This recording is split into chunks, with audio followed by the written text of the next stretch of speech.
welcome to the simplicity of happiness when more is too much. This podcast offers tips and techniques for a better life. And before we start with another episode of the Simplicity of Happiness podcast, I would like to remind you that you can find out all about me and my thoughts on simplicityofhappiness.com, as well as Patreon, where I am providing extra content for all of you who support me and the education of children in Africa. And now relax and enjoy the show. Hello and welcome back again after quite a while for a new episode of the Simplicity of Happiness podcast. Today, talking about the success factor. And I am curious to find out, Ruth Gautier, welcome to the show. Did I say your last name correct? You did. Thank you. Because I called you only Ruth so far, and then I had to think, well, because the German expression is Gautier, so I was like, okay, no, that I can't make it too German. but then you know what it means then. No. Gut and Jan. Good person. Huh. Well, I did not. So about a minute into the recording and already something learned for today. Well, Ruth, I am curious to find out what you think is the success factor. It's actually not what I think, it's what I know, because I have researched and interviewed extreme high achievers, the Nobel Prize winners and astronauts and Olympic champions, to figure out what has made them so successful. And I realized that a Nobel Prize winning scientist is just like an Olympic gold medal figure skater. And if that's the case, that means that these are learnable skills, which means then I'm an adult educator. I can teach it. And one of the ways that I teach it, many ways, is I talk about it, I write about it, I wrote a book about it, and there's actually 4 elements to the success factor. And if you want, I am happy to talk about those 4 elements. Well, if that means that I will be an Olympian and an astronaut and a Nobel Prize winner, please go ahead.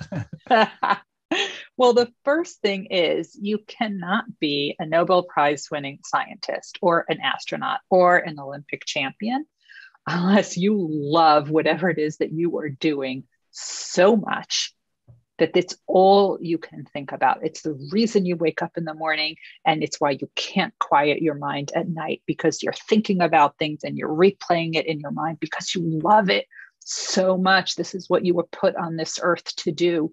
It's not something you have to do. It's something you want to do. There's a burning fire from within. And this is where we talk about intrinsic motivation, which means you are intrinsically motivated to do something. It comes from within.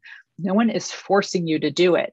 And this is very different from extrinsic motivation, which are the people who are fueled by promotions or prizes or diplomas or awards and certificates. Those are the people who either fail out or burn out because they are doing these things really for other people's judgment of them.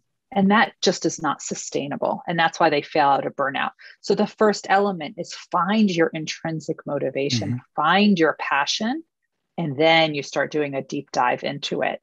And that deep dive is the second element. When you love something so much, you are going to work harder and smarter than anyone else, because there is something you want to achieve. There's an answer you want to find out. There's that burning question inside of you. There's something that you want to really get better at. So it's really about working harder, and you have that strong work ethic and the resilience and the grit and the tenacity and all those sexy terms that we hear about. But no one tells you when you're a high achiever that you need to have resilience. That actually comes from within because you're fueled by that first element, that passion. And then the third element is that these extreme high achievers have a very strong foundation, which they are constantly reinforcing. So what they did early on in their career is the same thing that they do later in their career. So one of the people who I spoke with is a 3-time Olympian gold medal volleyball player. And he said in volleyball, the most important thing is ball control. And he was telling me about this drill that they do called pepper, that they do right before the Olympics to really warm up and get that ball control. He said it's the same drill he did when he was 7 years old in his backyard. Same thing. It doesn't change. What happens is that as you start getting better and better, you'll have fancier equipment and better sneakers, but the drills and the foundation is exactly the same. So you have to constantly reinforce that. You can never say, I'm so good, I don't need to do this anymore.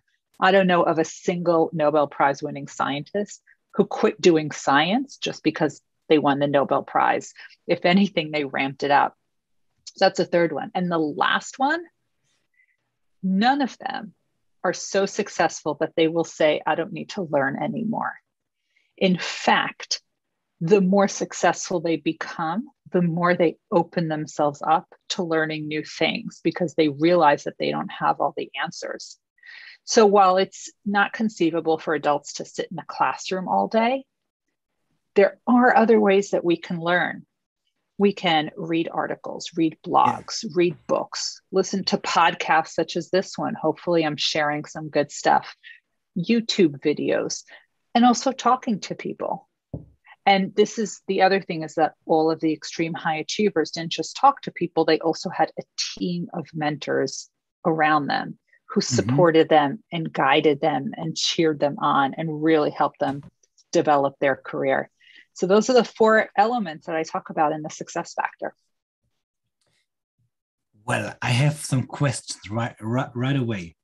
The first was finding your passion. What if my passions are kids, for example? Maybe I just want to be there for my kids. I want to be the best daddy. And then, well, I need to do some things to, well, pay the bills. Yes. But my passions, if my passion are only my kids or my cats, I have a couple of mentors actually that love cats. So everything's around cats. But they have some other passions. That's why they did what they did. But what if the cats or the kids are the only passion? Would you say they are on a path to success? Well, let me ask you this. What happens when your kids get older and they move out of the house? What are you going to do then? Or when the cats are no longer alive, what are you going to do then? Well, with the cats, that's easy. You can buy new cats. With the kids, maybe they turn to cats. Well, so I think that's great. But if you're going to, you want to be a great parent, by all means, you should. And frankly, I'm hoping everybody has that kind of passion to be great parents. And that's a fabulous way to leave a mark on your family and raise the next generation of really good people and have an impact. But if you're also thinking of a way that you're going to make a living, you need to find something that you are passionate about. And you could be passionate about more than one thing, obviously, but there's one that's also going to pay the bills and there's one that's not. Yeah. And so do you think that to be successful, you have to find a passion that you can also make money of? Well, somehow you have to keep a roof over your head, right? You want to live indoors and have plumbing. And you can either just go to work, and that's fine for a lot of people. But a lot of people want to do something where they're able to really have this enormous impact on the world and really do these great things. And that's why finding that passion is so important. And I share, the astronauts up until recently were all government workers. They work for the government. Government workers don't get all that much, right? So they were doing it because going to space and studying there was something they had to do. They didn't just want to do it. It wasn't about the money. There was enough money there that they can obviously live. But this was something they were so interested in.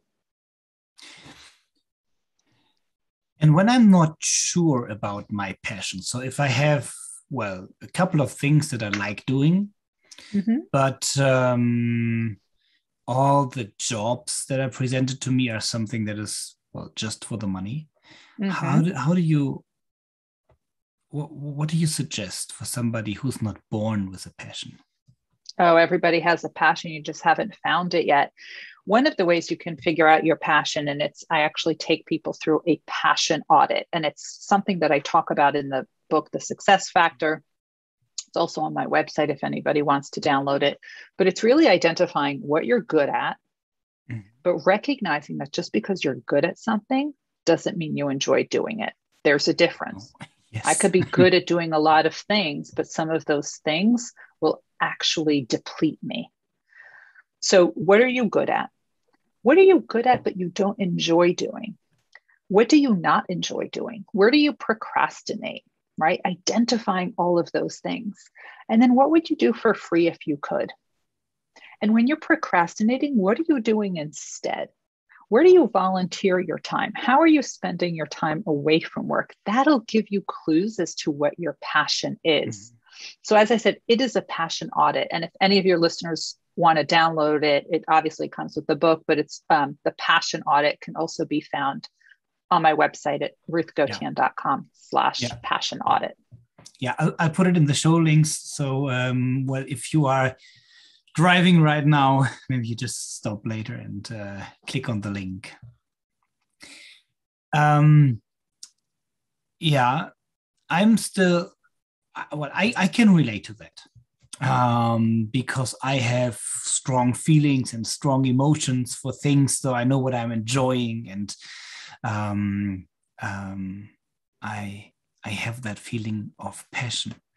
But every once in a while, especially during my time as a career consultant for one of the leading business schools, there were people going to the business school because they had to, or they were expected to do that. And they had a very good education from early childhood on. And they knew a lot of things, and they were quite good at a couple of things. And there were a few things they liked, they enjoyed, but they couldn't put their finger on the passion. Yeah. Yep. And I'm wondering, the same issue. Could it be that there are some people, well, who are, well, if I talk for myself, having a passion can also be frustrating at times, because if you have a real passion for something and it doesn't work out, or you don't achieve that, you can fall into an emotional ditch. If some people, maybe they don't want that, so they just want to be just above mediocrity for all of their life. And do you think they should find something that they have a passion, or do you think some people are meant for that and some others are not? I don't know. You really want to go through life being mediocre? I don't know that that's very satisfying. You know, it's interesting. I got my doctorate later in life. I was 43 when I started. And there were a lot of other people who worked full time while getting their doctorate. And I remember one of the last classes that we took, the professor said, she asked everyone in the class, why are you doing this? It's so much work. It's so isolating. You're already working full time. You have families. Why are you adding this to your plate? And we went around the room giving our answers. And I remember the responses as if it was yesterday. As people gave their response, I want a promotion. I think this will help. I've been overlooked. I think this doctorate will help. I'm thinking about the next stage of my career. I think the doctorate will help. I have this question I've been thinking about for so long. I can't get it out of my head. I really need to study it. I've been seeing this issue that everyone seems to overlook. I want to understand why everyone's overlooking it. And I remember thinking of these discussions, and those that had that question, that desire. I've been thinking about a question for a long time. I've been observing something and I want to understand it. Those are the people that had the intrinsic motivation. The people who were doing it for the promotion, the recognition, the next stage of their career, that was extrinsic motivation. And guess what? To this day, years later, they still haven't finished their degree. Still. Because you remember I said you can't continue. That fire will burn out if the only reason you're doing it is for extrinsic reasons. Yeah. But the other people who were doing it for the question from within, they were intrinsically motivated and they finished in record time. Which brings me to another thought I just had about the extrinsic motivation.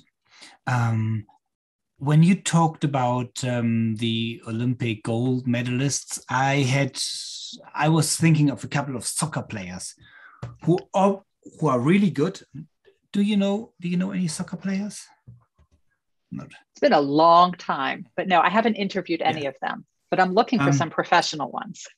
Yeah, and well, there's one I have in mind very specifically. It's a Portuguese guy.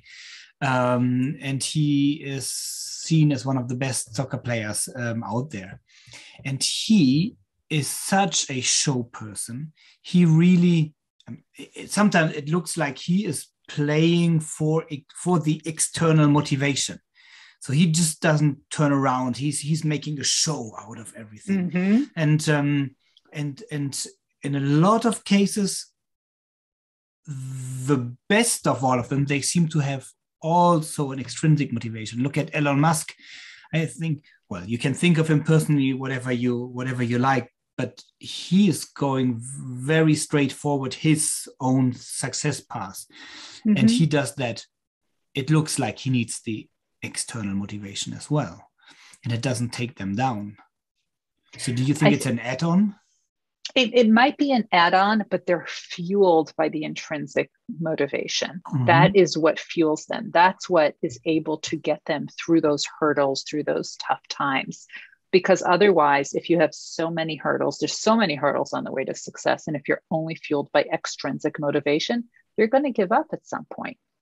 And if you think about the Olympians, right? Some of them, they got their gold medal at 16 and then they crashed and burned. Right. And they're all over the tabloids. But then there's so many who flourished after that. And I interviewed those who flourished. And I asked them, I always ask Olympians, I said, where do you keep your medal? Only 2 of them had it on display. Everyone else, it's in a safe, it's in a box under the bed, it's in a brown paper bag in the sock drawer or the nightstand. And the reason is because they tell me that the Olympics were a chapter in their lives. It's not the entire story. Yeah. It was a goal, not the ultimate goal. There is more to them than that. So they were doing it. There was an intrinsic motivator, and then they were continuing down that path. When you started your studies, how did you define a successful person? And that was 2 other phases of my research. And as my dissertation committee told me, you did 2 additional dissertations in addition to the regular one. There's a lot of work to define it. But what I can tell you, to mm-hmm. summarize it quickly, is that the definition of success differs based on who you ask. There are differences in the definition based on gender and based on rank. Mm-hmm. And success is a moving target. So what your goal is today may not be your goal 5 years from now, and it likely was not your goal 5 years ago, right? So for me, for example, if you would have told me 2 years ago that I'd be writing the book, The Success Factor, I would have said you're crazy. But now that it's written, I'm really excited. And not only it's written, that was the goal then. Now the goal is to have it make an impact and be read by a lot of people, because I really think it can have the impact. I don't know if that was my goal when I first got the book deal. The So original goal was get it done. Now you want it to do really well. So how did you distinguish between who to interview and who not? So I looked at what success means. So success overall, you have to create a paradigm shift in your field, move that needle in some way. But also, as you achieved something great, the greatest people are also giving back in some way. And they're either giving back by helping one person at a time, or they've developed big programs and communities to help people at scale. Either way, it's no longer an individual act. They are paying it forward in some way. So it's became more than them. Obviously, they have a clean record and all of that. So I had to do some searches on people. But that was really part of the big story, is that they created this paradigm shift. They moved the needle of what is known in their field, and they're giving back. And giving back is a huge part of it. Did you ever want to interview somebody and then you found out that that person looks successful but is not successful? Yeah, there are a few people, they didn't make it in the book.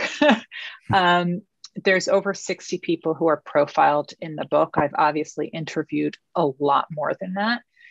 And there's certain people that on paper are successful, but I didn't find that they definitely created a paradigm shift, but I didn't find that they were paying it forward in some way.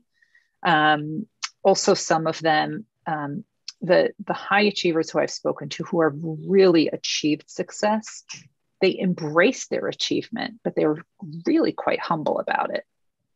And I think that made a big difference as well.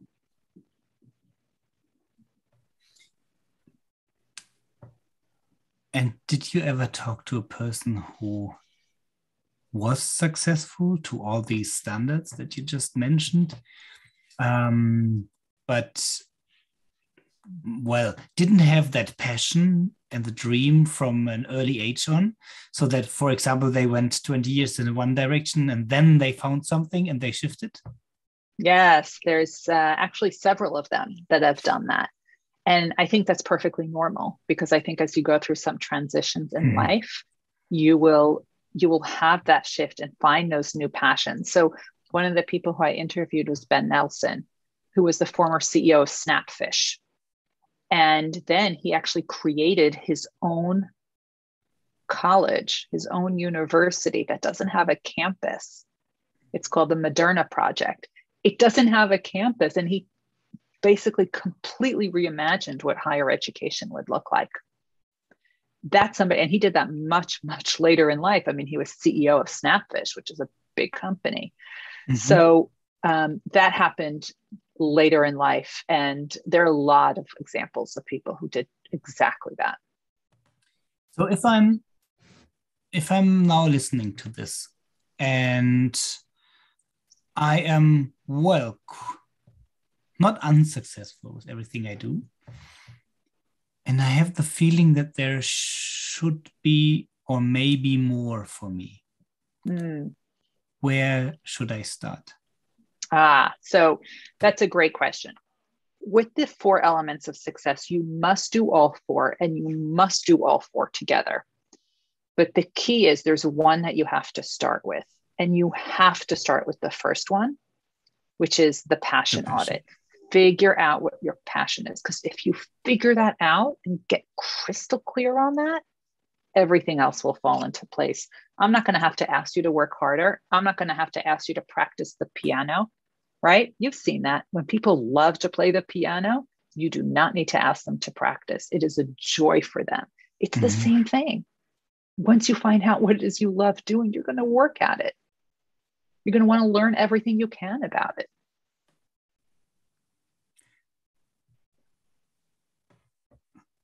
Second one was the deep work ethic. The work ethic. Right. Can you give me an example of a shift in the work ethic?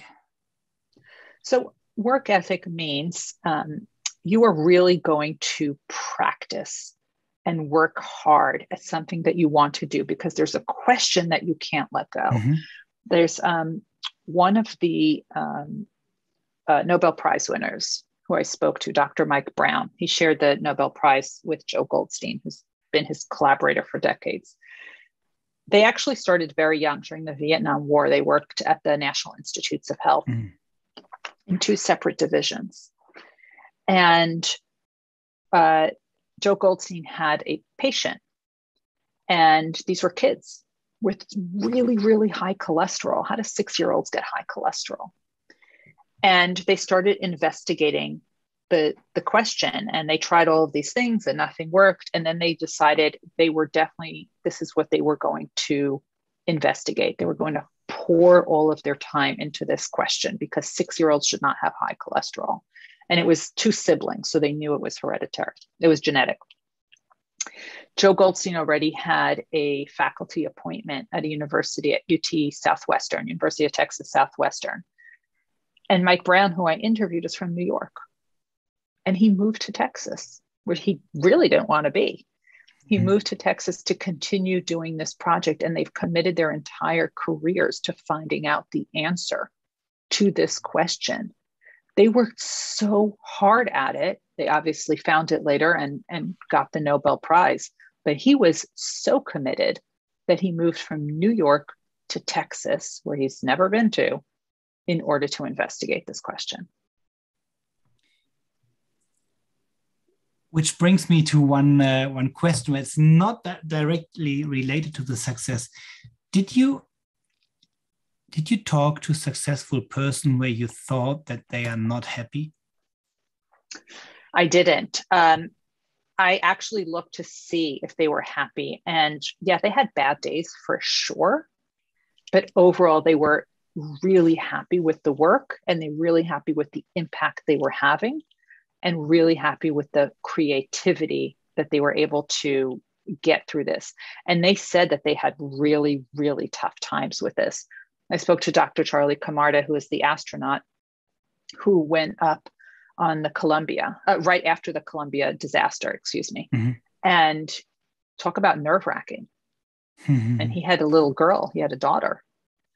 And he was not convinced that what caused the problem in the Columbia disaster was fixed. And, he was working on the side to get it all done and took the technology with him up to space. He was scared. He was terrified, but he was so passionate about trying it. And he did it. And I think there were bouts where he was worried and scared and unhappy, but overall he was thrilled. And when I asked him, I said, "So how was it to be up for 2 weeks?" He said, "It wasn't long enough." He said, "I wish I could have been longer." Yeah. And I spoke to Nicole Stott, who's another astronaut. She went on 2 missions, one for 3 months, one for 2 weeks. And she said she wishes the 2 weeks could have been longer. And the third point is that's the strong foundation, which you are constantly reinforcing. So whatever worked for you early in your career, you're going to continue doing it later in the career. So Neil Katyal is a lawyer, and he argued 45 cases before the United States Supreme Court, which is our highest court. Most lawyers won't ever get to do one in their life. He's done 45. And I asked him, "How do you prepare?" And he said, well, he does moot courts. Moot is like a practice court session. And he said for his first case, he did 15 of them, 15. He said now he does about 5 of them. He's still doing it. It's not that he's ever given up doing it, but he doesn't say, it's my 45th case, I don't need to do it anymore. He's still doing it. And then he says he prepares a binder with every question he could possibly be asked. And then he prepares the responses to each of those questions. And he brings that binder with him to the courtroom. He said he did that for the first case, and he does that on the 45th case. He said he's never opened the binder, but preparing that binder prepared him to argue the case. And then the night before the case, the opening arguments, he goes into his kids' room and he explains the case to them in a language they can understand. He did that in the first case. He did that in the 45th case. He does the same practices. Now, again, he may not need to do as many of those practice sessions, but he still does it. He doesn't say, I've done 45. I don't need to do this anymore. He still does it. He still practices. Well, that's and like if you're an elite swimmer and then you say, no, I can't swim. I don't have to practice anymore. And then I don't need to practice. I don't need to warm up. Exactly. You would never, ever do that. So it's exactly the same. Yeah. And the last one, keep learning, seems so obvious to me. Do you have example of people who were on a successful path and then they decided to stop learning? They wouldn't, because this is how they achieve greatness. They realize that they don't have all the answers, and they're willing to actually learn from people who are more junior to them as well. So it's really about people who are senior to them at their level and junior to them. They're willing to take guidance from people outside of the industry. Apollo Ono, who I mentioned, he's the most decorated Winter Olympian. He has 8 Olympic medals. I talked to him as if he was a colleague. He's a short track speed skater, but we were talking about adult learning and leadership development and positive psychology. And he knew that information so well, because he said, I had plenty of coaches to teach me everything I need to do on the ice. What I needed help was what I do off the ice. How I'm thinking, how I'm eating, how I'm sleeping, how, my mindset is correct. So he had a lot of people helping him with that, but he also fed himself knowledge. We were reading the same books. I have a doctorate in this. He was doing it because he wanted to get better, right? So it was just a perfect example. And I really got to talk to him like a colleague, which was fun. Sounds like it. And if somebody's listening and has the feeling, well, I'm on a good path. Well, I have that passion. I'm willing to go deep. To put it in other words, I do my daily practices, and I keep learning and I keep exploring. Yeah. But they doubt what they are doing sometimes because they learn that they should do something else or something else is expected from them. Yep. What is your one recommendation for them? Get a mentor quickly.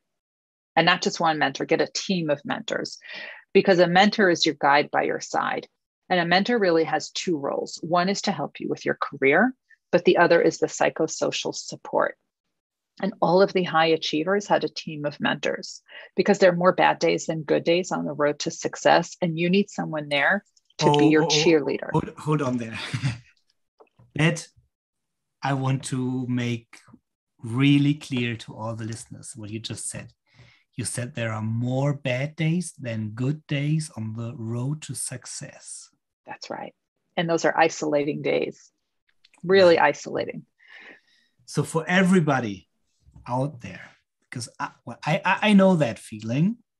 I don't know yet whether you can call me a success or not, but at some point I didn't focus on that anymore, and maybe that's a good way to go. But I know these struggles. So everybody out there who's struggling and thinks they are not worth it, although they put in so much money, so much time and effort, there are more bad days than good days on the road to success, and get a mentor to help you through that. Absolutely. And everyone had it, from a Nobel Prize winner on down. And they said they never would have gotten through it without their mentors, because what happens when you're having those bad days, when things don't work out or you don't have a good practice or whatever it is, you are so deep inside the jar, you can't read the label. You don't have perspective because you feel like you're drowning, and you need someone to be able to offer you that perspective. And that's what a mentor can do. Who are your mentors? Oh, I've got a lot of them. I have mentors who are physicians, scientists, educators, business people, lawyers, military, and I call on them for different things. Who are the 2 you call when you have a bad day? I have several. There's some people who I work with, but there's also Dr. Marie Volpe, who was my doctoral dissertation advisor. Brilliant writer. She very quickly helps me put things into perspective. And the other is Dr. Bert Shapiro, who has that strategic big vision. And he really, really helped me see 25 steps ahead. And who do you mentor? Oh, I've got a long list, because it's something that I love doing. So there's a very long list of people that I've been doing it for years, some which I published with, some who I talk to regularly, and I find that helpful. Well, I think that is a very good note to end this conversation, because it ended on something quite personal and quite doable. And what I like about it, it puts the dark side of success into perspective. And everything comes with a price. Yes. And that was some very good advice to how to go through that. And I think the more engaged you are, the smarter you are, the more doubts there can occur on the horizon. And you don't have to go through that on your own. Well, Ruth, thank you so much for that conversation. I will put your links in the show notes. For everybody who is not checking the show notes right away, your book is available already, or will it come out soon? It's coming out in January. It's available on pre-sale wherever you buy books all over the world, and it's called The Success Factor. And when you get it, you'll also get the links to the goal audit, the passion audit, and how to develop your mentoring team. There's a lot of good stuff in there. I put my heart and soul into The Success Factor. Well, then, thank you for that delightful conversation. And